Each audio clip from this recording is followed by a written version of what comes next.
Hey everybody, thank you for joining us for today's episode of Real Estate Disruptors. Today we have Pace Morby, the king of closers, a little bit of a quiet assassin. I don't think a lot of people know about him, and we're going to change that today.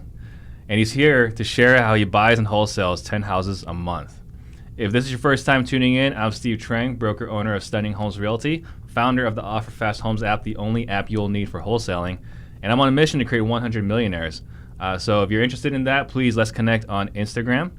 If you're excited for today's show, please give me a wave, give me a thumbs up, and don't forget, I don't charge a dime for this show. I don't make any money doing this. So here's all I ask. This is what it costs for you to listen to this show.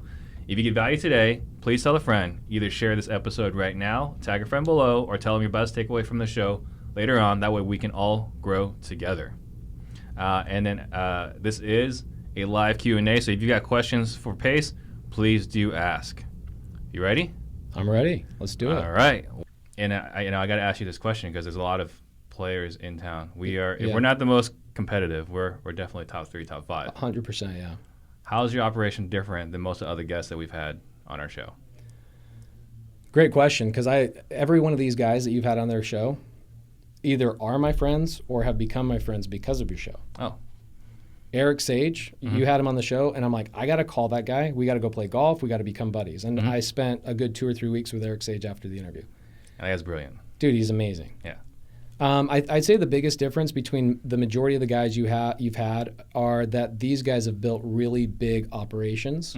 I've done that, right? I've done $15 million revenue companies, and I've built big teams of 150 plus people working for me and paychecks and payrolls $250,000 every 2 weeks. I've done that. I've been there. So I would say I'm much smaller. And I've taken bits and pieces of each one of these guys' businesses and added it to mine and said, how do I keep it small, nimble? So it's essentially me and 2 other people. That's it. Yeah. Wow. Okay. So lead source then. I mean, I think that's one of the biggest differences. Oh, lead source is huge. So Homevestors, right? So I'm a Homevestor franchise. There's 20 of us here in Phoenix. And the lead source is amazing, right? Where most wholesalers are sitting in their office and working extra hours saying, did my $5,000 garner me enough to reinvest that $5,000 and so on and so on. Homevestors, hands down. You put in $10,000, you're getting 4x return. Yeah. It's hands down, the lead quality is amazing. The Right. company has it all put together. It's amazing. So originally, now I'm part of some committees and I'm part of decision making as far as where the money gets spent. But originally my first year, they just said, hey, send the check here. Calls are going to come in. Right. So their main lead source, I'd say, is mail, billboard, TV, radio, stuff like the traditional stuff, right? Right. And I've shared this with you. So for you guys listening, like one of my very few regrets was not signing up for Homevestors back in the day because I met with Clint. Yep. Great. He's my DA. He's an amazing guy. I love Clint. So when there was only 2, it was only Clint and Ludlow. Oh my gosh. Both I would have been number guys. 3. That would have made a huge difference in my life. But like you, I saw an opportunity. It's like, this isn't it. That's so. Why did you think that at the time? From that time, I was already doing deals, right? That's right. We had that conversation. Yes, I was already doing deals. Like at that time, it was only me and Sean Terry on pay-per-click. That was it. There was nobody else on pay-per-click. The days, huh? Right, man. Those days were awesome. So today is a little bit different. Today we got to hustle for those deals. Because back then, because the way it works is that if you're already doing existing deals, you join Homevestors and you then have to pay a royalty on all the deals that you're already. So if you have let's say a referral source from an agent, and they keep sending you deals and you're wholesaling those, once you become a wholesale or a Homevestor, you have to pay royalties on those deals. Right. Yeah, I totally get that. So that was the reason why I didn't go into it, but I know you really do regret it? Oh, I definitely. Because you want to see me more often? You'd be in all the meetings, you'd see me every single day. I wouldn't necessarily want to see you, but the other guys in there are pretty cool. So, for you guys that are listening, if you're in an area where Homevestors is an option, I would highly recommend it if it was an option. Yeah, we're sold out here in Phoenix, and that's the challenge with Phoenix market is that when they do become available, they sell for the price of a Aston Martin. I mean, because they're worth it. And honestly, if you came to me right now and you said, I'll buy your business for $1 million, I'd say no. Right. It's that valuable to me. Yeah. Yeah. So, do you do anything else, or is it predominantly Homevestors? In terms of revenue source or in terms of marketing in the wholesale world? As far as procuring wholesale business. Yes, I do. And you and I have talked about this. It's the most brilliant thing I've ever done in my life. and it has to do with probate. Yeah. Right? I've talked to you about my plan probably 6 months ago. And so as a home investor, the challenge is that we cannot compete against the other 19 guys. There's 20 of us. I'm one of 20. I can't compete against them. Right? It'd be like you and Max advertising, sending out all these mailers, right, and then Max cold calling those people on the mailers without you. Right. Right? So we have rules and regulations in place that protect the group because we advertise together, we make decisions together, which is awesome. It's a brotherhood, right? And so, no, I don't do anything that would challenge that. But what I do is we have these things called dig leads, right? So things that we dig up on our own. So a good dig lead would be me having a relationship with a probate attorney that says, hey, I have a client in a situation, I have to present them options and whatever. What I quickly found with that, and we can talk more about that if anybody has any questions, what I quickly found about probate attorneys is that they've been hit up so many times by wholesalers that if you say, oh, I'm a real estate investor and I want to buy your client's deals, they're like, screw you, dude. Get out of here. Right. So what I did is, based on my construction background and building a company, it was value, value, value. How do I go to these probate attorneys and say, I am not a wholesale guy, I'm not a real estate investor, but if these other 17 things I provide don't work, I'd be happy to buy the house. Completely different tactic than going to them and trying to be a real estate investor. Yeah. They won't even listen to you. So that's a big part of what I do. I try and meet with 2 probate attorneys every single week. Wow. Yeah. That's incredible. Yeah. And you have a mercenary role too, right? I do have a mercenary role. So thanks for bringing that up. I'd say I'm probably top 2 or top 3 closers in our state in terms of the home investors. So, and that means I'm probably top 20 of the, maybe not top 20, maybe top 30 or 40 in the country for all 1,000 franchisees. So I'm in the top 2 or 3%. I didn't know that until maybe 6 or 7 months ago, and people started calling me and saying, hey, what are you doing? I go, I don't know. And then when I started, what happened is people started calling me and saying, hey, my close ratio is, let's make up a number, 5% of my leads gets closed. Your 15, 16, 17% of your leads get closed. What are you doing? I go, I don't know. Let's go on appointments together. You can see what I'm doing. I'm an open book. Let's roll, right? And then I quickly found that I was helping guys triple their revenue by me being in their appointments. Nothing else changed other than me being in the appointment. So now I have probably 5 guys that call me consistently and say, I've got an appointment, I need you there. Yeah. And so I'll probably close 5 to 10 deals a month just for those guys. Which is crazy. Yeah. So I think this is something that, I've been preaching, pace is the king of closers. So how did you get to become, the king of closers?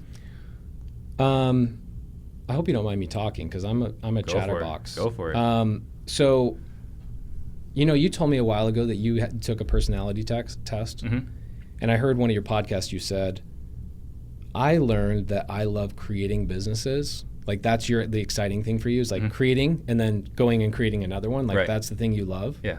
So I took a personality test and I learned that there's the DISC profile, right? What that Keller Williams does. Essentially, home investors, they do it more along with the colors. And I don't know if there's a specific name for this. Yeah. But home investors is red, green, blue, yellow. Okay?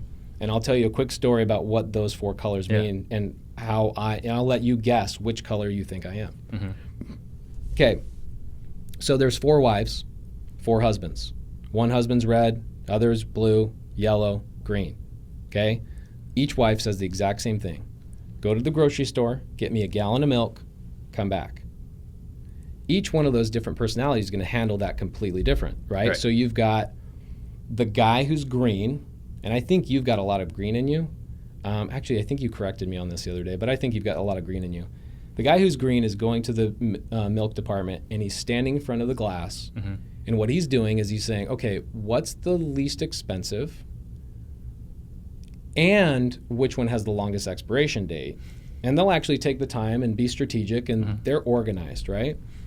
The guy that's blue is standing back there saying, all right, I like the way the handle is shaped. I like the color and the logo, Shamrock Farms. It's blue, the color of trust. That's the one I want. Okay. Right? They're more artsy, feely type of personality. The guy that's red basically runs up behind the guy who's green and the guy that's blue and is like, get the hell out of my way. And he grabs the first gallon, he gets hands on, and he's out the door. Yeah. He's like, I was told to go get a gallon of milk and come back. That's my job. Boom. Right? Mm-hmm. The yellow guy never passes the greeter. Why? Because he's so damn busy talking to that person about everything. The greeter says, how's your day, sir? Oh my gosh, I'm glad you asked.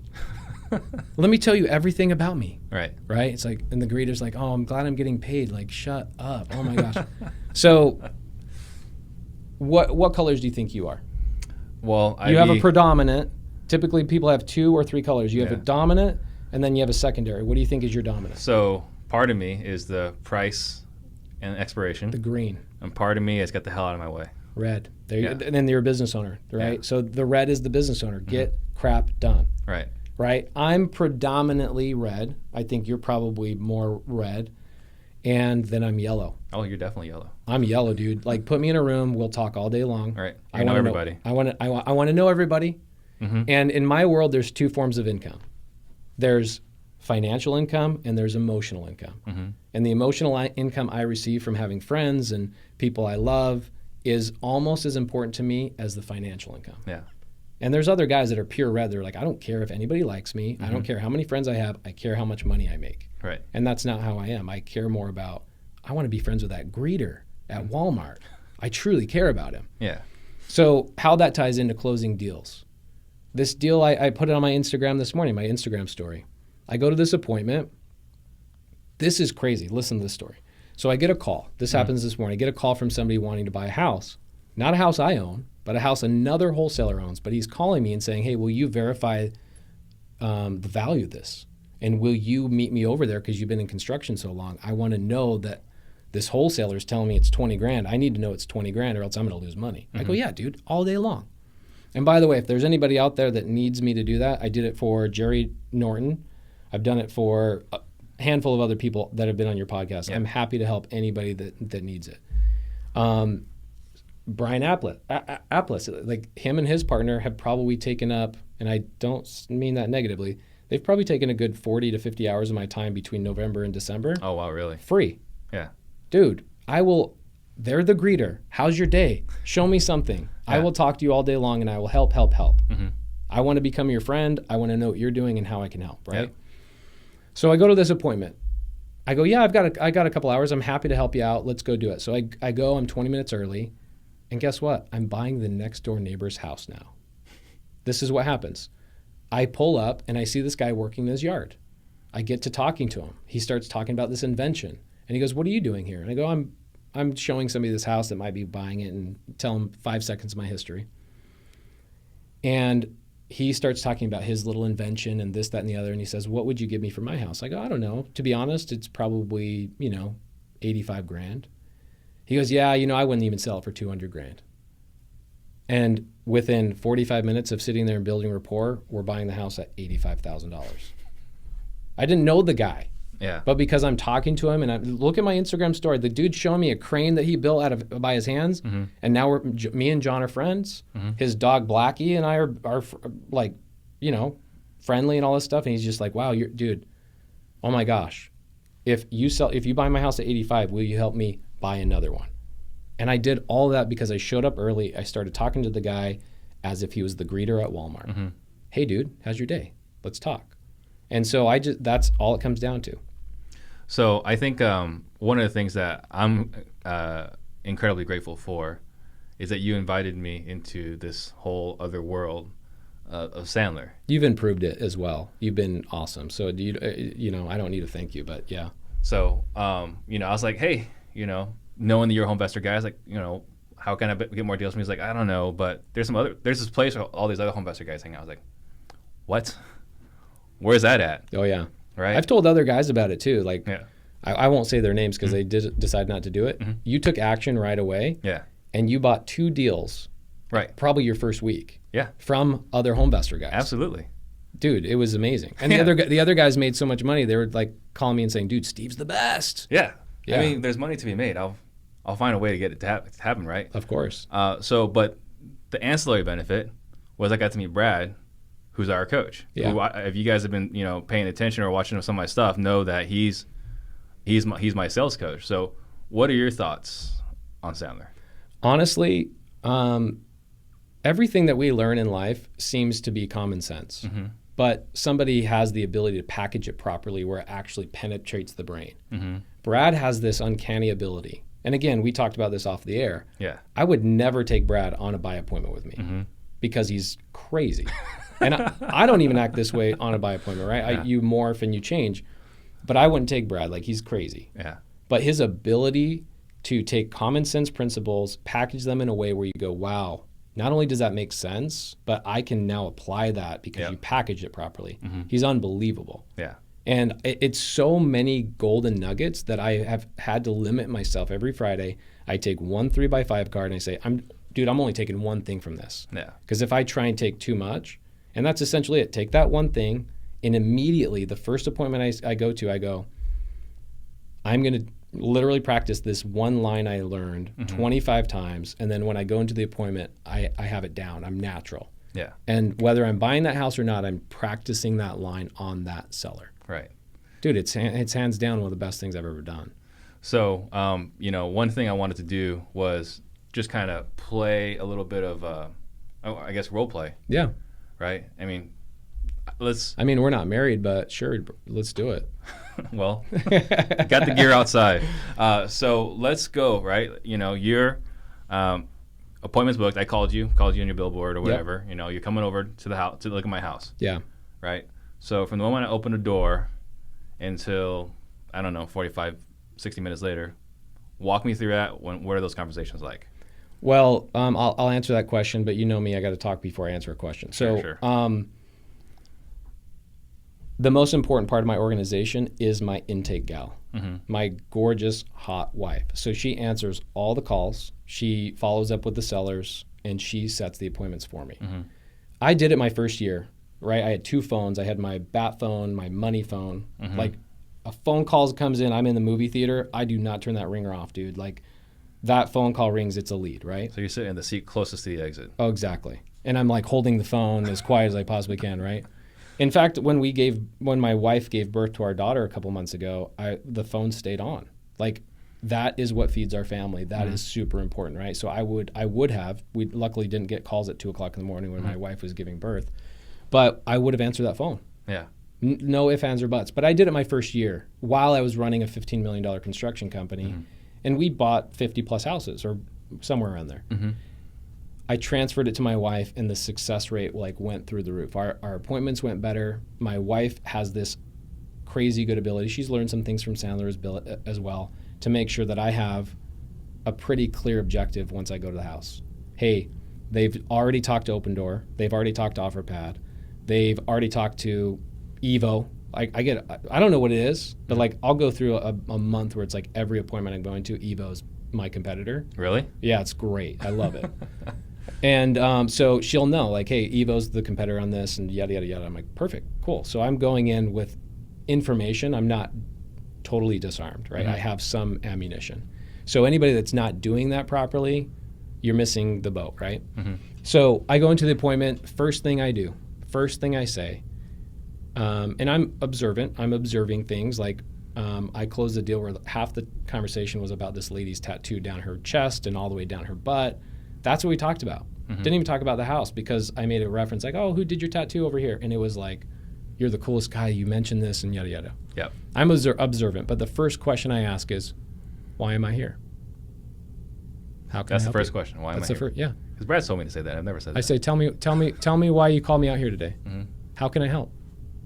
And then you throw it back, you shut up, right? It's that whole thing, shut up, stupid. Hard thing for a yellow personality to do, but I fought it, and again, because I'm yellow, I truly do care about the other person. It's not just a tactic, I truly care. So I have the ability to shut up and listen. So I shut up and listen, and they tell me the story. And there's this Japanese proverb, I'm going to say this incorrectly, but basically it talks about the three faces we all have.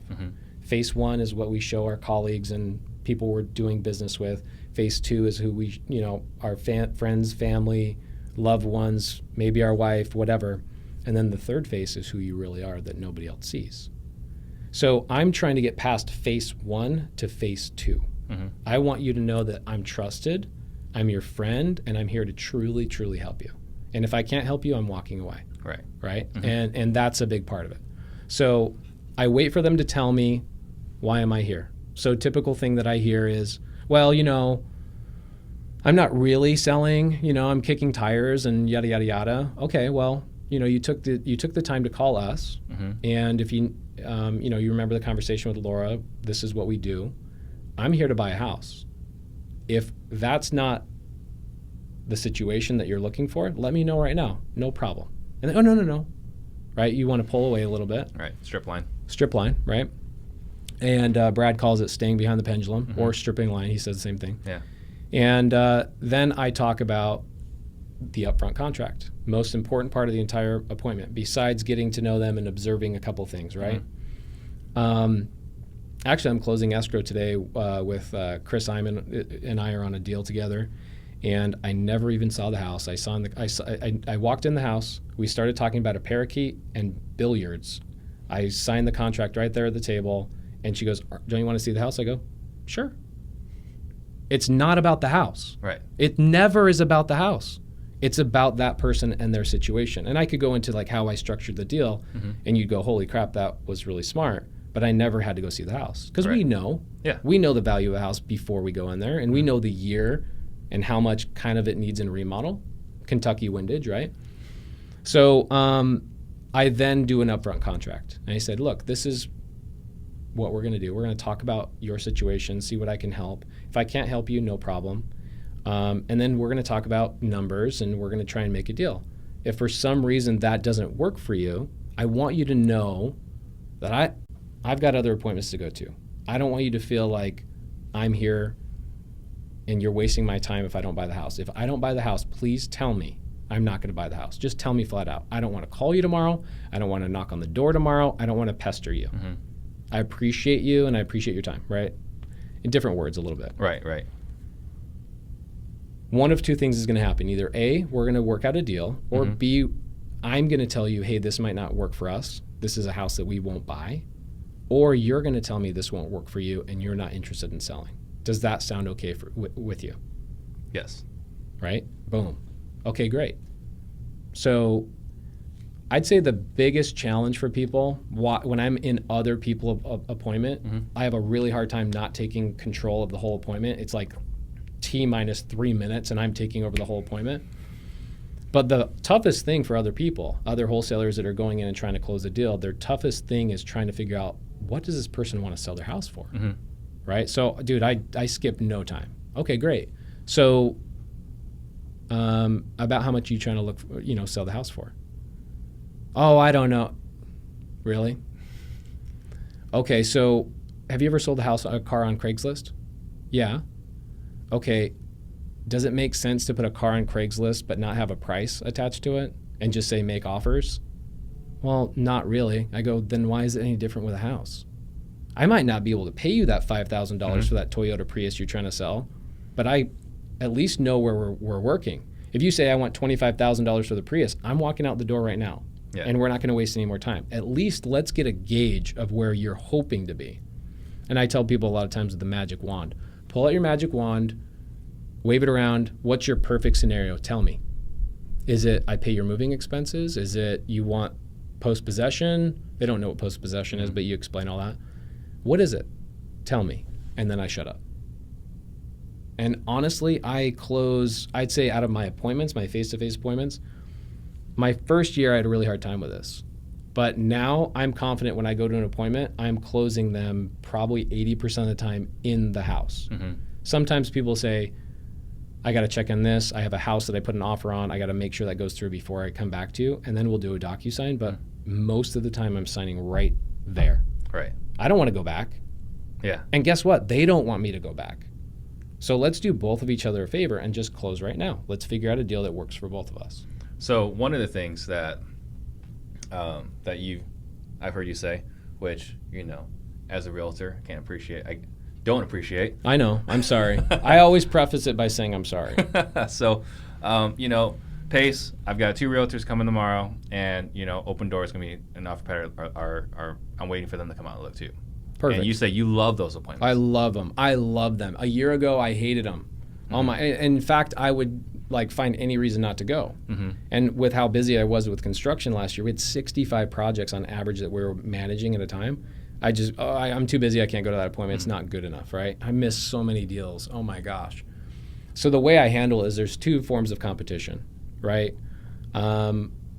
There's the real estate agent, retail, right? Which clients think that's what they want. And sometimes they do, and that's fine. Then there's the other wholesalers, right? Look, here's how I hit both of them up. I'll tell you a specific story of a house I sold, Elman. Probably one of my favorite people I've ever sold a house to, and one of my favorite clients I ever worked for in construction. The dude is amazing. He's in your brokerage. Right. Super positive guy. Unbelievable. Yeah. Right?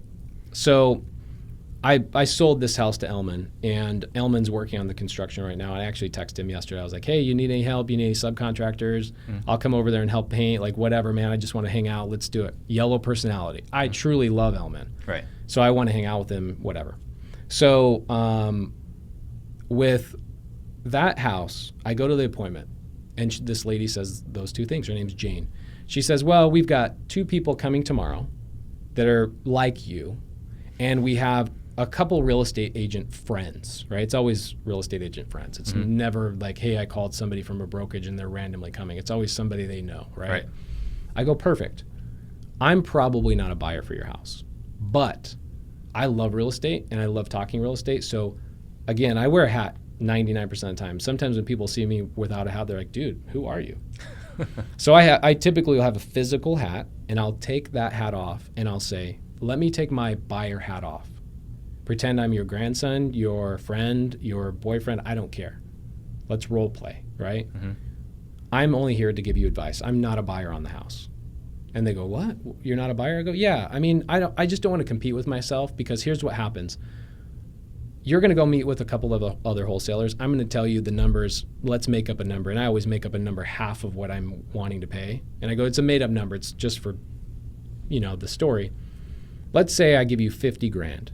You're going to go to these 2 people and say, oh, no, I would never do that. Says everybody.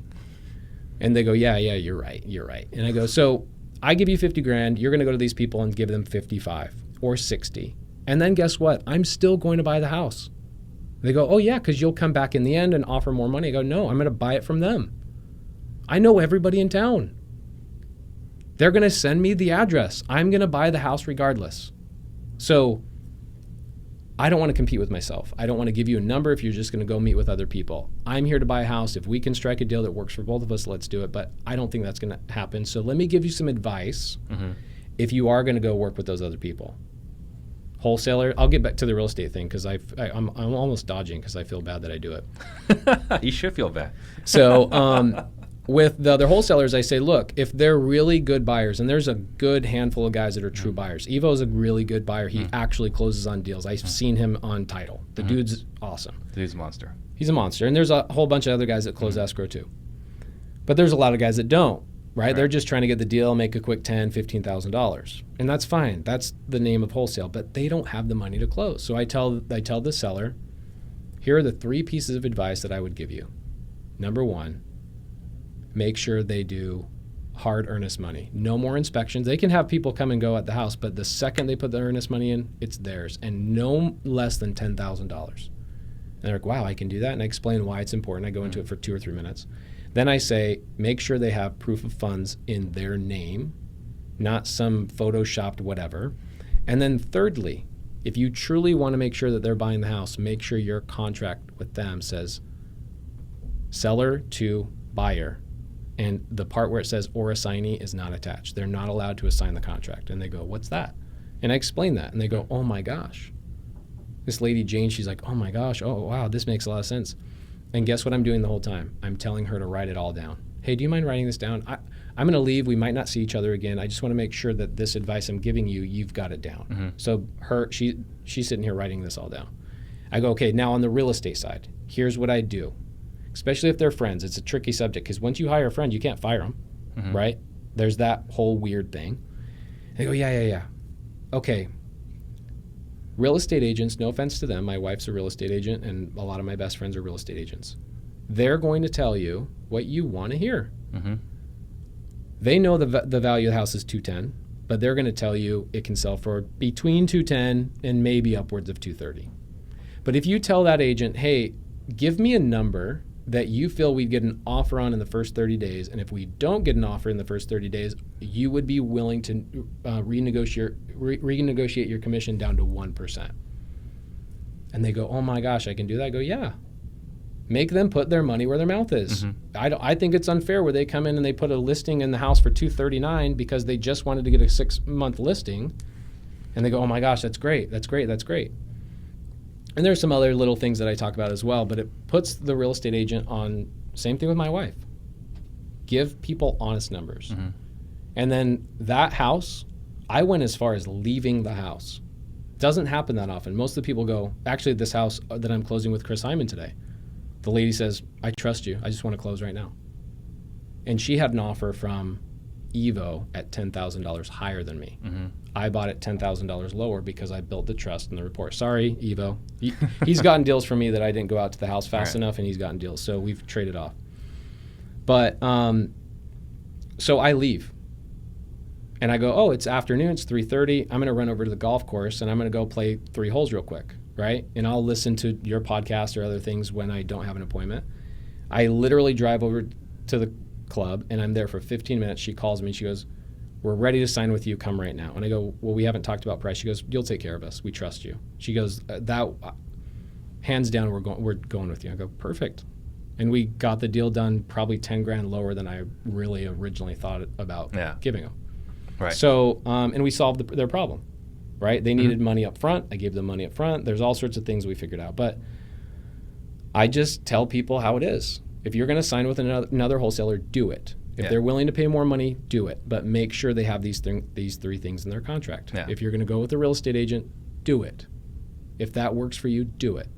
I'm not a buyer for you anyway. So it sounds like you want to kick tires. Mm-hmm. I'm here to buy a house. I have a contract out in the car. I'm here to buy a house. If you're not willing to do it, totally get it. I'm out of here. I'll go to another appointment. But here's some good advice. Right. And that's why I love competition. So I think this is huge, though, right? Like a lot of guys may not know, may not miss it, or you guys may miss it just because it's really subtle. Uh-huh. But there's a lot of negative reversing. There's a lot of sounds like you don't really want my cash offer. Yeah. Right? There's a lot of hey, it's no big deal. Mm-hmm. And they're selling themselves. They're selling you why you need to buy their house. Yeah. So Saturday, this is actually, I'm going to put this on my YouTube channel. It's kind of behind the scenes. I'm going to start a YouTube channel specifically just showing people, hey, I got this house. Here's how I value it. Mm-hmm. Here's what the seller said before we went to the appointment. Either did I get the deal or I didn't get the deal, and what am I doing with it if I do get the deal? Yeah. Quick 10-minute things once a week, nothing big. Mm-hmm. I'm not selling anything. I don't want to do coaching. I'm not good at that. I would talk people's ears off. Mm-hmm. I wouldn't be a great coach. But people ask me questions all the time, how do you do this? So I thought it'd be fun to kind of document it, right? Right. So I go to this appointment. I don't speak Spanish, unfortunately. I speak some, but I speak Korean. Somewhat of a worthless language here in Arizona, right? Pretty much. So Anna, the other part of my team, and I go out to this appointment.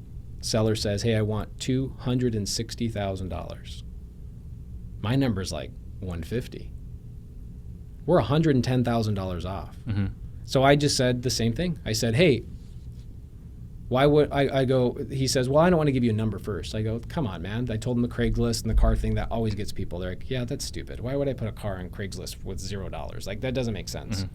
I'm like, yeah, why would it be any different with a house? Just tell me where you want to be. We might not be able to get there, but just tell me. We want to be at 260. We've been here 20 years. I just renovated. I just did all this stuff. I have zero pain. The guy has zero pain, literally no pain. Mm-hmm. How did I get him under contract at 150? Because I said, I'm not a buyer, but let me give you advice. Let me tell you what you can and cannot do. And then he's like, well, why would I sell to anybody else? You're telling me the truth. Right. I go, but you're not listening to me. You probably could get 175, 180 if you just put it on the market. I don't want to do that. I trust you. I want to sell it to you for 150. It was 2 hours. Mm-hmm. That was 2 hours condensed. But the whole time I'm like, no, I'm not going to buy it. No, I'm not going to buy it. No, I'm not going to buy it. Yeah. And I recorded the whole thing. You'll have to, if anybody listens to it, it's translated English, Spanish, English, Spanish, English, Spanish. That's why it took 2 hours. Mm-hmm. But at the end, you hear him just say, no, I trust you guys. You've been so honest from the very beginning. You told me within 5 minutes you weren't going to buy the house, but you stuck around. You've been so polite and so nice to my family. I trust you. That's it. It's trust. Right. And quick story, I'm not giving you much time to ask questions, but that's all right. We get this lead, really interesting. We get this lead, and this was just a couple months ago. So I go, hey, Anna, set the appointment. Let's go out there. So Anna, who I've trained, build rapport, do all the stuff that my wife does really, really well. We're trying to train. Anna's been with me. You know Anna because she's helped you on some construction projects. Right. A lot of people know Anna because she's a badass. So I'm training her to learn real estate, right? And I said, set the appointment, build the rapport. So we get there, and it's super weird. I'm assuming like we have some sort of rapport because Anna's like, oh yeah, we got this rapport. She's really good. The whole time, like I skipped the whole build rapport step, and I just jumped right in, which I assume maybe like a beginner wholesaler or a beginner buyer is doing. Like, okay, what do you want for the house? It's like, whoa, whoa, whoa, whoa, whoa. And I had to get this gut check of, dude, what are you doing? So we leave the appointment, I don't buy the house. And Anna's like, what do you think went wrong? And I go, dude, we had no rapport. And it was set up in a weird way that if I went back to try and build rapport, it would have been way too obvious. So we're going, like 2 days later, it's like a Saturday, and Anna and I are going through our leads, and my wife is there, and we're going through, and I go, hey, Sarah, that lady we met with, I go, Anna, we need to get back out in front of her, and I need to go first so I can build rapport and see if we can get her to sell. So Anna sets another appointment, and I show up, I pull up to the driveway, and I see a sticker on the back of this girl's car. This is the stupidest way I got this deal, by the way. The sticker on the back of her car is a Insane Clown Posse sticker. I don't know if you know who Insane Clown Posse Terrible is. crew, but anyway. Amazing band, by the way. One top 5 bands. Horrible music, but continue. So I go, hey, that's a really cool sticker. I go, did you go to the gathering? And unless you know who Insane Clown Posse is, you don't know what the gathering is, right? She's like, oh my gosh, you know what the gathering is? I'm not kidding you. We're signing paperwork 7 minutes later. Yeah. Rapport. It's not about the house. And if you start talking values, you start talking about this stuff, you're dead in the water. Yeah. You skipped 5 steps. You know this because you're in the same sales training as I am. Right. But you skipped all these steps. You skipped over trust and rapport and, okay, how can I solve your problem? And just jumped right into, why are we here? Let me buy your house. That's not how this All works. Intellectual. So again, this is a long about way of how Pace is closing a crap load of houses. Sorry, I'm a storyteller. No, it's good. It's about how you're closing a crap load of houses and how your sales training has been instrumental. Huge. So this is basically a big advertisement for home investors in Sandler, but I think that's great. Yeah. So what? So you're not really pulling any data. Not really. No, we're not pulling data. I mean, we've talked about. You're thinking about hiring an acquisition guy. I'm thinking about hiring an acquisition guy. I did my first summer. It was a really bad mistake. I'm like, what's going on? Why am I not closing deals? Because I wasn't the one doing it. And so I had a little bit of control. I wish I was more like Carlos and Sal, and I wish I was more like Alex Saenz. Like, those guys are Michael Jordan, Scottie Pippen, and Vlade Divac, in my opinion. Like, they're all stars on the freaking Chicago Bulls at their finest. They're amazing guys. I'm not there yet. I'm wanting to close all my appointments because I truly enjoy talking to the greeter. Yeah. And having a little bit more control. Plus, I just got done running a big company that I'm over it, right? You're over payroll. Yeah, I'm over payroll. And now I'm looking at it and saying, how do I keep simple? How do I make $1 million a year without having 10 employees? How do I do that?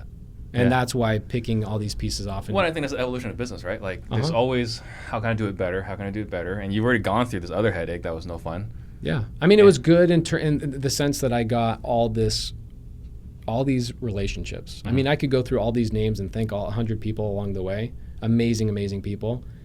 That's what I got out of construction. Yeah. Meeting the right people and getting another opportunity to get into real estate. That's essentially what I got out of it. But, so one of my questions I always like to ask is about failure. Yeah. Right? And so you recently shut down.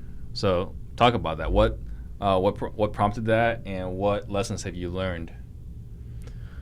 Man, I have failed multiple times, right? But if you follow my Instagram, which you and I are buddies, so you follow me, you know I'm. And you guys need to follow him because he's talking about how he's buying houses with human feces in it. Oh my gosh! Great dude, for storytelling. I made $78,000 on that deal. That was amazing. That was the best human crap you ever.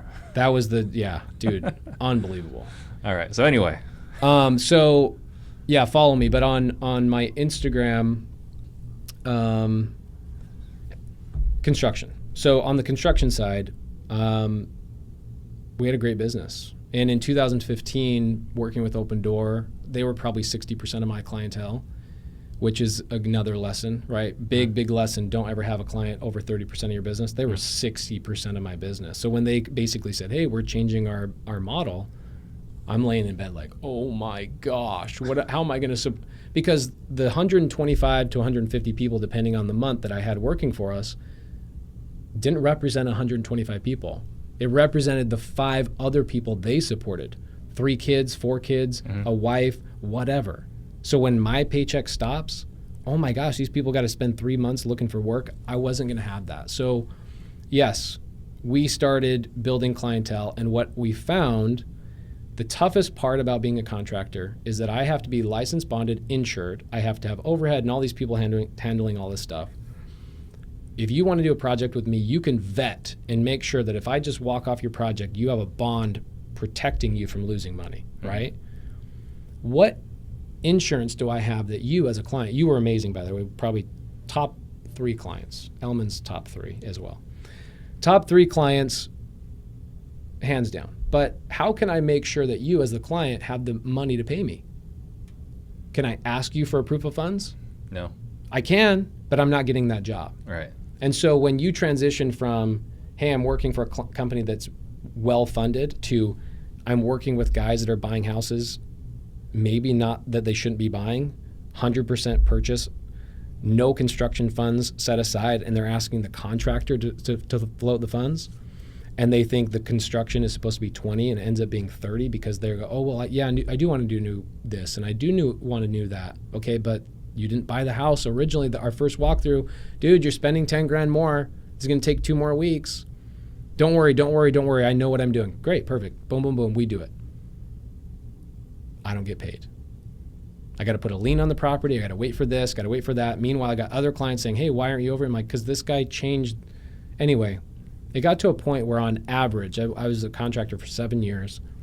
On average, I would have $100,000 to $300,000 a year people filing bankruptcy or not paying me altogether. Really? Insane. In 2018, almost $900,000 not paid to me. Crazy. How do you survive? You know how I survived? Wholesale. I had money stocked away for the money that I made from Open Door, but I also was making money through wholesale. So when a client didn't pay me, I'd say, well, I got a $40,000 assignment fee on this deal. I'm going to pay my payroll with it. That's how I survived my last year and a half in business, is doing real estate to basically handle that. And in January of 2008, I go, how can I keep doing this? This is crazy. You're robbing Peter to pay Paul. Yeah, I'm robbing myself to pay people that aren't paying their bills. I got liens on properties all over the place. And as a contractor, your liens only last 6 months. Oh, really? Yeah. So let me ask you this. Have you ever done business as a real estate agent? I know the answer is yes, but this is how we close people, right? I'm asking you a guided question. Have you ever done a listing or bought a house and helped somebody and you felt like you hit all the marks, but there was this one little teeny thing that they were upset about, and next thing you know, they're either making a bad review or complaining to you about somebody else, or to somebody else about you? Of course. But as a real estate agent, did you get paid?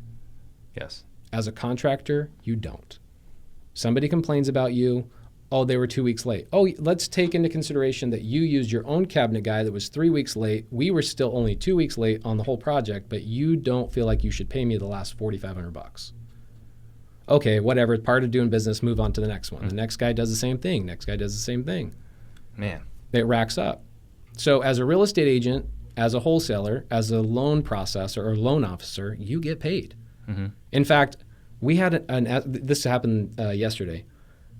Heather Quinn, who's my title gal, she has been for a couple years. She calls my wife. She goes, hey, we've got this check over here. It's been sitting for like 3 months. we've been calling and like, you really need to come and pick up this check. It's a completely different animal. It's like, come get your money. We want to pay you. Yeah. Title, escrow, everything's protected. I don't have to fight for my money. I don't have to justify it. I don't have to say, I work for that. But as a contractor, there's always people keeping you from getting paid. You know what's crazy? How many times I've had to call contractors, say, I got your money, come get it. Yeah. Well, that's another thing too, is people call me and go, dude, what's wrong with contractors? Contractors aren't rocket scientists. They're not surgeons. You're not paying them that, right? They're naturally pretty disorganized. And I'd say 1 in 3 contractors are bad. 1 in 3 contractors is okay. And 1 in 3 contractors is really good. Yeah. The ones that are really bad are really cheap and they're disorganized. So they say, I'll be there Friday, and they show up on Monday. Well, be happy that I showed up. There's a lot of that. And I think because people are trying to save money all the time, they gravitate towards those lower end contractors. And there's been projects that I do, I'm on the lower end, and I tell people, hey, if you want me to be cheap, I'm not going to be fast. But anyway, there's a lot of contractors that are doing out of their truck, and you're trying to pay them as little as possible. They're super disorganized. They got to take on more jobs than they probably can handle to make sure that they're paying all their bills.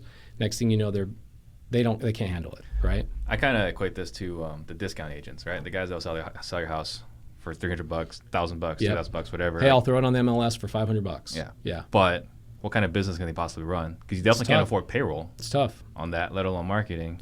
Or good photography. So you got to do it all yourself. Right. And you got 15 listings. Are you kidding me? Dude, that's a lot of work. It's a lot of work. Yeah. So Jonathan Castano has a question. He's like, he's a wholesaler. Yeah. He tells them not to sell the house to him. Yeah, I mean, that's essentially what you're doing. You say, I'm not. You want to explain the rationale why you tell them not to sell to you? Like, go to Open Door, go to OfferPad. Like, I'm not your guy. I'm not going to buy your house. Go to them. He's confused by that. I think the common sense behind that, like real quick, is that you're getting their guard down, right? Because again, it goes back to those 3 faces. The face they're going to show you when you first meet them because they don't know who you are. That face, you need to overcome that face. They need to take that mask off and show you, hey, I'm the friendly guy. Yeah. So by saying, hey, I'm probably not a buyer for your house, but I'll give you advice, you now have become a trusted advisor, and they will more often close that deal with you than they will with anybody else. Right. And if you get good enough at closing, right? Sandler is one of those really good things that help you get really good at closing. If you get to the point where you're good at closing, you get so confident saying those things like, I might as well say, you're selling the house to me. I don't care what I say after this. I'm not saying that, but that's the confidence I have after I say, I'm probably not a buyer for you. Right, absolutely. So I hope that makes sense, Jonathan. Actually, you want to hear a story about how I got my wife? She's going to be pissed I tell the story. Hang on a second. We'll just answer 2 more things. Yeah. All right, so Max was online. So what's up, Max? How you doing? Max is amazing. Yeah, we all love what you're doing, especially your 30-day wholesale program. And then Evo. So Eric wanted to know, who's this Evo guy? Evo is amazing. This is Ivo Draginovich. So if you want some mean Eastern European guy pissed off at you. A brain that is like unbelievable. I hope to be half as good as Evo someday. Yeah. He's the kind of guy that he's the only guy in town I think I'm afraid to piss off. Oh, dude, he'll freaking karate chop your head off, bro. Yeah. He's amazing. Okay, so Laura, how did you land Laura? So Laura reaches out to me. Intake, right? She reaches out to me on Facebook. We were friends of friends. She sees me traveling or something like that, and she sees a picture, and she sees that I'm single. So she reaches out to me, and she says something like, hey, how's it going? And I said, hey, basically it's like a buy appointment. I set up a buy appointment. We went on a date. You've known her before you were a salesperson? Yeah. Okay. I didn't know I was doing this. Okay. I didn't purposely do this. But I also know, because I have 8 sisters. Remember, I have 12 kids in my family. I have 8 sisters. Right? If you go on my Instagram, you'll see them. They're all drop dead gorgeous. And there's always these guys going after them. And I just watch these guys like, gosh, you're so stupid. You look so stupid. Like going after it's so funny to watch. It's like a drama, right? So we take her on this date, and she'll tell you next time you see her. Great date.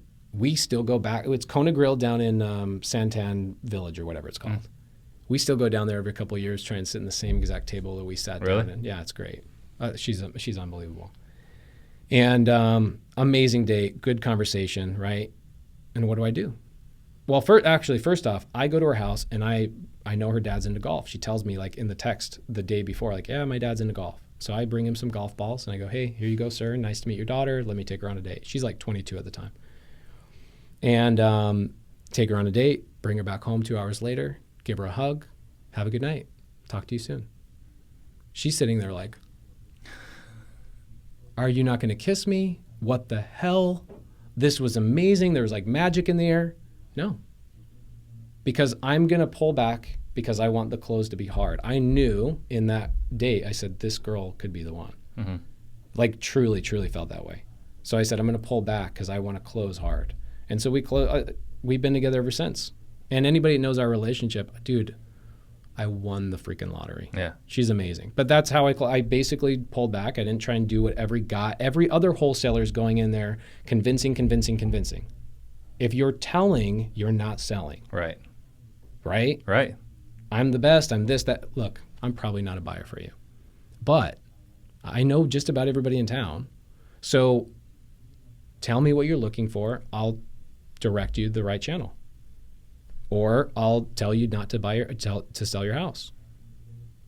That's it. And they're like, oh, you'll spend the time? Yeah, we're here. These appointments usually take 2 hours anyway. If this takes 30 minutes, I actually save time and I can move on to my next deal.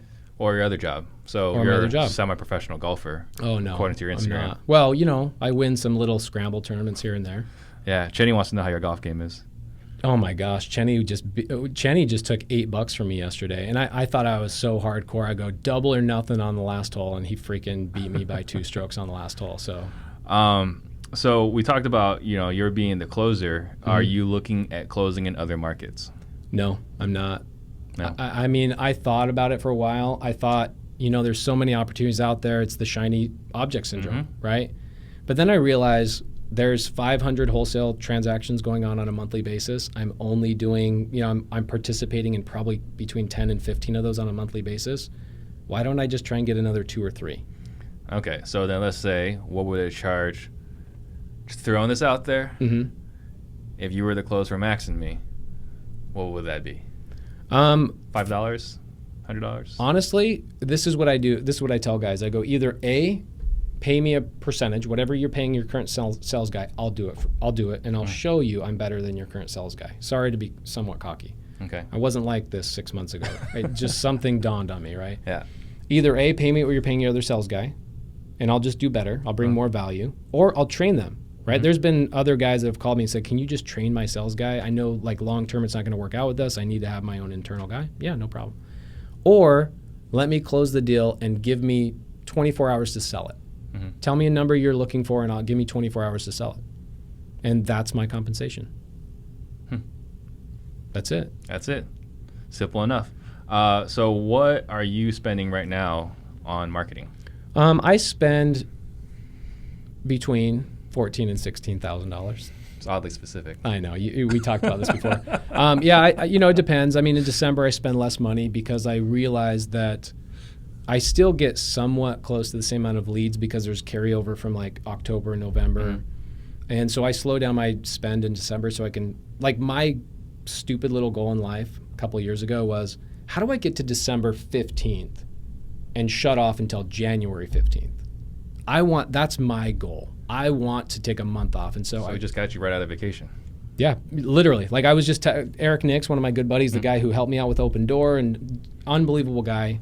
I owe a lot to him. I was just on the phone with him right before. He goes, dude, you're finally back. I go, yeah. I take a month off. That's incredible. Yeah. I should probably try to do something like that. I mean, I'm still closing deals over the phone, and we're still I'll go on appointments and whatever, but I'm not actively networking. I'm not going to events. I'm just like taking that month off. Yeah. Right? So between 14 and 16 on marketing, what are you spending on a total monthly overhead now? So my goal, this is obviously every home investor, everybody across the nation's different than me. I have my own little thing, and there's a lot of home investors that will call me and say, hey, like I heard you're running your business this way. It's really interesting. It's a little bit outside of the norm. Can you educate me on what you're doing? Because I might want to change something up. Mm-hmm. So this is not indicative of other people. This is just me. My thing is I consider my salary, my wife's salary, because I pay all the bills, and she has her own money that she earns from the job, and I want to have nothing to do with it. She earned it. She goes spends it on whatever she wants. Then I have Anna, and then I have office expenses and marketing and all that kind of stuff. So my goal every single month is to break even after paying myself. Like, I thought about this morning. Actually, I was listening to something. If I'm taking a salary, that's not me making money.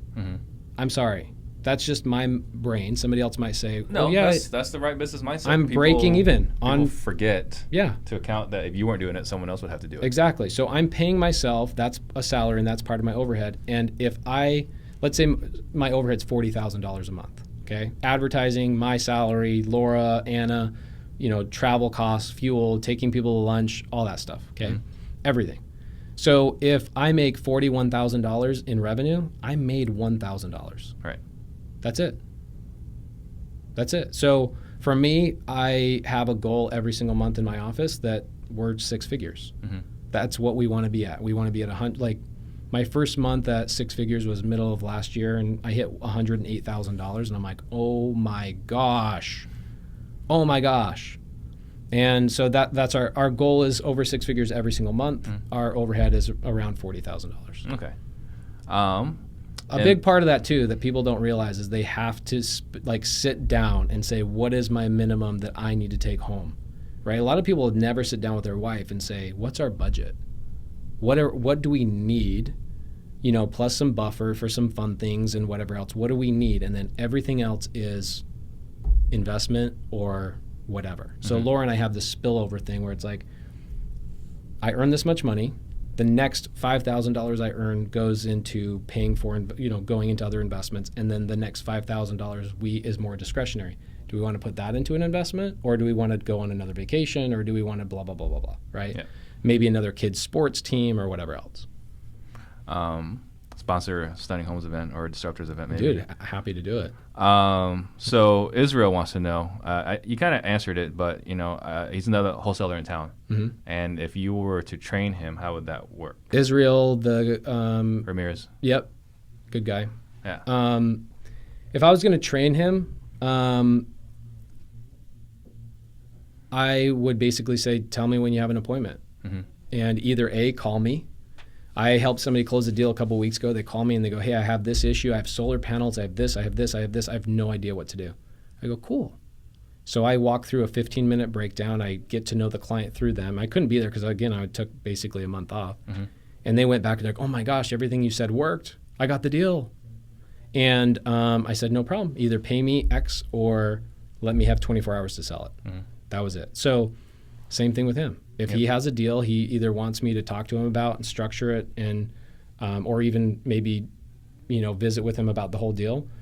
I'll either help him close it, or I'll whatever. He doesn't have to pay me coaching. I'm not a coach. Yeah. Just when you have an appointment, call me, and give people my phone number. I don't care. Yeah. I imagine there's like 50,000 people that watch for Max Maxwell, and there's like Somewhere 7 people that have watched for me, so I probably only get like 1 text. Well, we got 56 people right now. Oh, that's pretty good. What is your why? Dude, I like I'm an emotional creature, so I got to try to not to cry. But like oh my gosh, like I'm almost going to cry. I was with my wife this morning, 3:00 in the morning, and I just said, dude, I won. I've won everything. No matter what happens in business, no matter what happens with the economy or anything, I have you, I have my daughter, and I have my little boy. I won. That is my why, dude. Like, I operate maybe from more of a place of fear. I'm fearful. My biggest thing I'm afraid of, and this is part of my why, is that I won't present enough opportunities for my little boy or my little girl to learn what it took me to 31, 32, 33 years old. I want them to learn it at 21. That's my why. I want to be in a position where I go, okay, I'm not going to spoon feed my kids because my dad busted my ass. You want to go on a date with a girl when you're 16? Paint the house. You want to buy a car? Go bag groceries at Smith's. Like, that's the life I lived. Still, great life, but I never was just given stuff. So my why is build something and have something where I can present to my child, hey, Asher, my little boy, a lot of people know, like Jamil, we just hung out. A lot of these guys know my little boy, Asher. Asher, you're 16 years old, and you can either A, go get a job because you are going to work. You can go get a job doing X, Y, and Z, I don't care. Or B, you can work as a handyman on some of our rental properties. And I'll teach you how to, that's my why. I want to be able to show him this is how you make money long term. If you want to take it and run with it, here's an opportunity, but I'm not going to do the work for you. Yeah. That's my big overall why. That's incredible. Brandon Blair Vega wants to know disposition side of your business. What is the disposition side of your business? So disposition side of my business, again, I've shouted his name multiple times. Jamil was one of the first people I called when I, got into the business. And it was funny. We tried to go to the Henry here in like Arcadia area, and it was too booked. It was just too busy. And we go across the street, and we're sitting at this half-assed little like janky table that has a broken leg, and it was so fitting, right? It was just like two bros looking at each other, and I said, dude, help me. I feel like I just got this golden opportunity. I have no idea what to do. When you first purchased HomeBusters? 2 years ago when I first got into it. It was January of 2006 or 2017. And Jamil says, dude, anything you need. So for a long time, I'd say him, I sold a lot of stuff through John May. Jamil and Thomas, we do a lot through them. I'd say 50% of my stuff goes through Keegley. 25% is my own pocket buyers. And then I have guys like Chris Iman and Spencer Caldwell and a handful of other guys that I'll reach out to. Like the house I got today, I've already assigned. I got it this morning. That dude that was the next door neighbor of the house that I was going to help somebody with. I'm buying that house. I've already assigned it to my own pocket buyer before I even got here. Yeah. Right. So I have a lot of pocket buyers, but it's probably my goal with disposition. I'm not a disposition house. And I know that's not how it works in the rest of the country. Phoenix is one of these places where you've got disposition companies like Keegley. Right. Amazing company, by the way. Everybody loves those guys. I want to be able to have a little bit more control, right, with my own pocket buyers. Not so much because I think I can get more money. Those guys do a great job for me. But because sometimes I think my goal is to get a house and not have to have the buyer go through the house. That's one of my big goals this year is how do I buy houses and the people I sell to don't have to go through the house? Is it that I gotta do a 3D rendering of the house and 500 pictures and whatever? What is it? But Keegley does a good job with that. But from time to time, I just want to tell people, no, you can't see the house. Right. It's a 3-bed, 2-bath house in Gilbert. I have 8,500 pictures online. Why do you need to see the house? That's been a pain for you for a while. I've heard you say it 3 or 4 times. Yeah, I think I fixed it. There's the guys from MXP Real Estate. I don't know if you know those boys, Max and Patrick. Do you know those guys? They have this really cool 3D camera that does a 3D tour of the house, and it's really easy. And so I've gone that way, and the last handful of houses I've assigned to my buyers are dude, that 3D tour is amazing. I don't need to go see the house. So I think I'm solving that, but that was a big pain for me last year. Okay.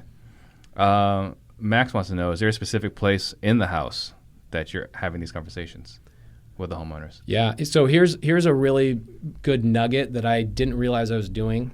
I think a lot of these guys know. The tough thing is when you pay money for a lead, and that lead, let's say, costs $500. A good lead, right? Because we can go get PPC leads or we can go do cold call leads. And I don't know, you guys paid $25 a lead or whatever. But you get a good lead and you break it down. A lot of these leads cost $500, a really good lead, right? And you're sitting there thinking, this is an expensive lead. I have to close it. I have to close it. I have to close it. That's your thought process when you go to the house. But we all know when we go into some of these appointments, some people just aren't ready. So what do I do? This answers Max's answer kind of in a roundabout way. First thing I do is I never leave the foyer unless I know I'm going to buy that house. Weird, I know, but I don't leave the foyer, right? So I bought a house from a lady named Tanya. I get the lead in May of 2008 or 2018. I go into her foyer and I go, after a few questions and observations, I go, it doesn't sound like you're ready. Why are we here? Well, I'm kicking tires. Okay, well, if you're truly kicking tires, I'm probably not your buyer, right? And through a series of my little things that I do, she goes, yeah, you know what? You're right. Can you just give me a number? I go, honestly, by the time you're ready, the number is going to change. So let's do both of each other a favor. You call me when you're ready. She goes, wow, dude, that's a $500 lead I was willing to leave. Mm-hmm. Why did I only go into the foyer? Because I want to have a reason to go back out to the house and say, okay, now can I go look at the house? Instead of, hey, Pace, it's Tanya. Can you just give me a number over the phone? I think I'm ready. Actually, Tanya, if you remember, I never went past the foyer because you weren't ready. Can I come out to the house and just walk through the house so I can give you a solid number you can depend on? Oh, yeah, absolutely. So I go out to the house, closer typically like, we closed a deal the other day, Blake Williams. Mm-hmm. Blake and I were literally leaning over a hot tub. They're on one side, we're on the other side, and we're over the back of a hot tub in the backyard getting a deal done. Yeah. It doesn't matter typically, and I know Max knows that because he's a freaking guru. Mm-hmm. He's a guru, right? He's doing deals. Yep. But typically it's foyer. I kind of do a quick 30-second check. Are these guys going to sell in the next 120 days? If they are, you're pretty sure, 90% sure. I'm now moving into their living room. Mm-hmm. And I close in the living room. I seriously, don't even go look at the house. Because again, what is the thing? It's not about the house. Right. It's about their situation and how can you solve whatever they're in. So I talk to them about that. Dude, and I don't even give you a chance to talk. But when I'm in a buy appointment, it is the opposite. Right. It's hard to kind of picture it. I can't picture it at all. Here's a quick example. So the difference is when somebody says, "Oh my gosh," let's say somebody's into golf. Okay, this happens all the time. Actually, I sold this house through Keegley. It's a house on Hazleton just a couple months ago. I go and I meet with a guy. He goes, I already have all these offers, and I basically want this number, or else don't even waste your time. I'm like, I'm not going to pay that number, but I'm going to go to that lead because I want face-to-face contact. Mm. I'm wearing, at the time I was wearing a Scotty Cameron pullover. He recognized the logo and he goes, "Oh, you're into golf?" Dude, I can't tell you how many freaking people I talked about golf. And I go, "Yeah, golf. I'm into it, but I'm not that good. Are you into golf?" Get him talking. He goes, "Oh yeah, I've always had a lifelong dream of playing Pebble Beach." Dude, I got married in Pebble Beach. I paid for my friends to play golf with me 2 days in a row at Pebble Beach. I go, "Dude, me too. Oh my gosh, how cool would that be to play Pebble Beach? What are you doing to get to that point?" And I get them I'm not telling them about me. Mm-hmm. I'm asking them and I'm being interested, not interesting. Right. And so, that's a big part of it too. Daniel Ramsey wants to know, what are you doing to continuously improve your closing skills? Daniel Ramsey, he's amazing. Yeah? Yeah. Daniel Ramsey's a young kid. What am I doing to improve my skills? You know what, this mercenary thing where people call me and say, "Hey, will you come to my appointments with me?" It started by me saying, I need more repetitions. I know, if you look at Tiger Woods, you look at all these guys, it's all about, I'm going out and hitting 100 golf balls a day, every single day, right? I'm putting in the work. So I said, I need more repetition. I need to be in front of more people. I need to hone my craft. It's the 10,000 hour rule, mm-hmm. right? And that's what I'm doing. I sent an email to all the home investors on Saturday. And I said, anybody have an appointment this week? I'd like to go. I've got to fly out to Dallas on Thursday afternoon, but anything before Thursday afternoon, let me know. And a lot of them didn't get back to me, so I bothered them again on Monday. Hey, anybody have any buy appointments I can go to? Either A, I'm sitting there, which typically doesn't happen, because again, in T-minus 3 minutes, it's like Pace mm-hmm. starts talking. Yeah. Right? And a lot of these guys, when they're in the appointment, they're like, "Dude, thank you so much. Thank you so much." I love it, dude. It's so fun. Yellow guy wants to talk to the Walmart greeter all day long. Chenny wants to know when you're taking him to Pebble. And I think on that note, when are you taking me? Dude, let's go. To Pebble. I'd love to go to Pebble. Chenoweth is a funny guy. He's a great closer. You know him, obviously. Oh, yeah. He's another home investor. He's a guy that I look up to in a lot of ways. And he's an amazing closer. Actually, I think his close ratio is better than mine. Mm-hmm. So you talk about me being the king of closing. Him and Jason Ellingson are above me. Anyway, so he's an amazing guy. I would love to take him to Pebble, but him and I got to do more deals together. There you go. There's your answer, Chenny. What is your superpower? I think my biggest superpower is I can charge my battery faster than most people. I can survive on 4 hours of sleep. I can, and dude, I love it. Getting up super early, work. Like, I'm done with my day by the time 6 o'clock is around. Then I'm going to the gym and saying, all right, I'm waiting for everybody to reply to me. Right. So that, I think that's probably my biggest superpower, is that I can overcome being nauseous. Like, you don't get enough sleep, you're nauseous. I can overcome that pretty easily. And what is your superpower? Or what is your biggest struggle right now? I would say my biggest struggle is I think I buy pretty deep, but Laura and I have our yearly meeting and kind of go through our business. Laura's funny because she is a wife that says, no, it's your business. I'm here to support you. And I go, no, you're my wife. You're my partner, right? So we have our meeting, and our big thing that we talked about, we were in Napa when we had the meeting. By the way, it's a trip I won from Keegley. We won their golf tournament. I got the Napa trip as part of the golf tournament we won. So thank you, Keegley. So my wife and I are on that deal, and the conversation just kept going. We need to buy deeper. We need to buy deeper. We need to buy deeper. That's the thing I'm trying to overcome. Sounds like I need to coach you. Yeah, dude, please. I'm kidding. Any favorite books? Brandon Blair Vega wants to know. Yes, actually, I have 3 favorite books. I wrote those down. I actually brought notes because as if I need. I know the books, but I'm glad I wrote them down. This is kind of an off-the-wall book, but it's my favorite book of all time. It's called My Side of the Mountain. A lot of people haven't heard of it, but it's basically the story of a kid that lives in New York and just says, I'm going to go live out on my own. He's a young kid, and he figures out how to, use a pocket knife to basically become like Chuck Norris in the wilderness. Like MacGyver. Like MacGyver. Yeah. If there's a problem, I'm going to solve it. If there is an issue, I'm going to overcome it. And I've probably read that book 15 times. And it's just a compelling story about a kid that does all these things. It's fiction. It's not a true story. But for some reason, it pulled me in when I was really young, and I've read it multiple times. There's a movie as well. The other 2 books, How to Win Friends and Influence People, huge. I've read that probably 3 times. And then a newer book, which is interesting because it's very similar to Sandler, is the FBI guy. He wrote Never Split the Difference? Never Split the Difference. Great book. And have you listened to it or read it? Yeah, that was actually my favorite book of 2017. Like, of all the books I read in 2017. How many parallels does it have with Sandler? Lots of parallels. It's tons. Yeah. It's a little bit different approach, right? Again, it's like common sense stuff packaged in a different way. Yeah. But I really liked it. I don't read books because I'm Audible all day long. So I'm at the gym, I'm running, Audible.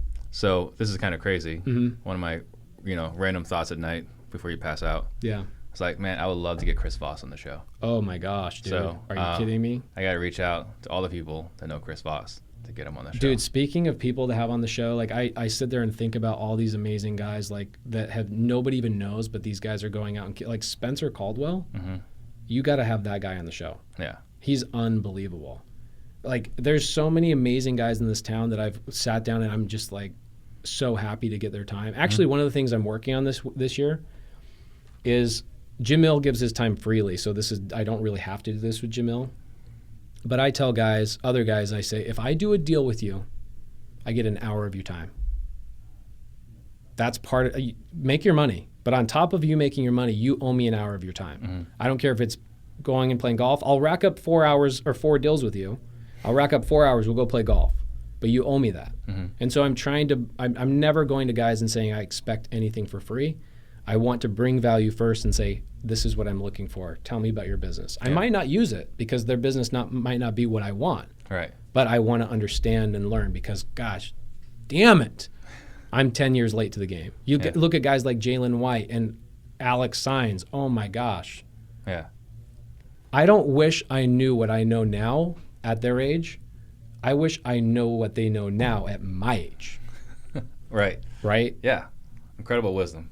Crazy. So that's what I'm trying to do.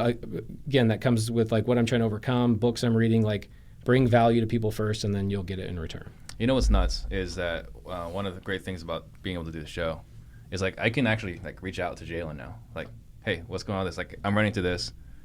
What do you think about this? It's an incredible, dude. incredible You've become, and my wife knows this. I drive around all day. Some people see it on my Instagram. Yeah. I have an iPad that's magnetized to my truck dashboard that I play YouTube videos on all day long. Best money I ever spent in my life in business was YouTube Premium. Like, get rid of the commercials, be able to play it when my iPad is turned off, like the screen's off, but I can still listen. Dude, I've gotten so much value. I'm not doing this just because you're here. I tell everybody this. I always tell people, watch a show, watch a show, watch a show. If somebody comes to me and says, hey, how do I get into real estate? How do I become a millionaire in real estate? Dude, watch Steve Trang's podcast. It's unbelievable. And then go find those guys. Like Eric Sage, text me back. Next thing I know, I'm at Starbucks with the dude, and he's teaching me about seller carrybacks and all these things. And I'm like, incredible wealth of knowledge. Wow. Yeah. Right? And dude, one thing I want to touch on before, I don't know how much time we have. I'm really sorry. I'm like gone really long. No, we're all good. An hour and a half probably. Close. Dude, I'm so sorry. It's all right. One of the things everybody needs to know is that when you're going in to an appointment, you're not always going to get the deal as a cash buy, right? So you have to have other options. You have to have other arsenals. Eric Sage is one of those guys where I go, that dude has some skills. He has something I need, right? Seller carrybacks, wrap mortgages, yada, yada, yada, right? So when I go into a house and I know I can't buy that house, they're not ready. They need money because of a specific situation. And I never ask people to bring money to the table. I know there's a lot of wholesalers like, oh yeah, I've had guys bring $80,000. I've never had that lead where somebody brings $80,000 to close escrow that I feel comfortable with. Dude, I ask people, what are you looking for to walk away with? Like, you have some credit card, you need some cash, you need whatever. I'm trying to solve their problem within the bounds of us, obviously us making money. Yeah. But with a situation where I can't buy it and they don't want to go through a real estate agent, because I have a couple of real estate agents I refer out. I have mortgage bankers I refer business out to, and I say, look, this is good for you. If they say, none of that works for me, what do you do now? How do you get that deal? I know you know the answer. Big thing that I jump into is I go, look, I can't buy the house, but I know people that can. I can't pay your $150. Like I said, my number is $117.32. I can't come up any higher. That's my final number. And that's another thing. I never come up higher. If somebody says, can you come up to 120? I'm sorry. I gave you my best number. Sorry. I really, truly did. If I can't buy that house, now I'm trying to get them into a 10-day option. I know everybody in town knows that, but anybody that's listening that doesn't know that, look it up or text me or DM me on Instagram. Like, what does that mean? And then I have other options too, seller carryback. So my big thing this year, not just buying deeper, but also taking the same amount of leads I'm buying, the same amount of appointments I'm going to, and saying, how can I help more people with more tools? That's a huge thing for me. How do I add one more deal or two more deals per month by going to those people I couldn't buy their house and giving them different options? Right. So for anybody that's out there that's like, man, I'm not getting the best out of my leads, hit me up. Let's go to lunch. I'll give you my 5 ways 5 things I give people when I don't buy the house. Awesome. So you mentioned your phone number earlier. What is your phone number? It's 480-239-1066. Cool. And Text again, me, whatever. Instagram, funny stories, and you get to see his life as a professional golfer. So again, I think this is a good place to end the show. Guys, don't forget, I'm also a buyer. So if you guys have deals or you guys want to figure out how to structure a deal, definitely don't hesitate to reach out to me. And then that's it. So next week, we had somebody. Don't know if he's coming out, so we got to play that by ear. But we do have Ryan Harper and Daniel Chadmore coming out on February 6th, February 7th. So stay tuned for that. I think we've locked up a venue. We're not sure, so stay tuned. We'll let you guys know. And this is another reminder, a rising tide lifts all boats. So if you are getting value today, please share this episode. Thank you guys for watching, and thank you. This was incredible. Appreciate it.